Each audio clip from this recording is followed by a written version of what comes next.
अख्ख्या महाराष्ट्राचं कुलदैवत म्हणजेच जेजुरीचा खंडोबा। आणि आज आपण आपल्या मिनी ब्लॉगच्या माध्यमातून कडेपठार महाराजाचं दर्शन घ्यायला जाणार आहोत। कडेपठार गडावर जाण्यासाठी सुंदर असा पायरी मार्ग बनवण्यात आला आहे।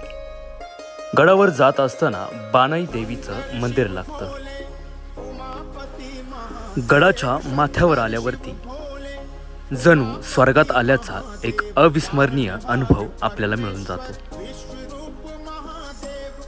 बानाई देवीचं दर्शन केल्यावरती जरासं पुढे आल्यावर आपल्याला मारुती मंदिर लागतं।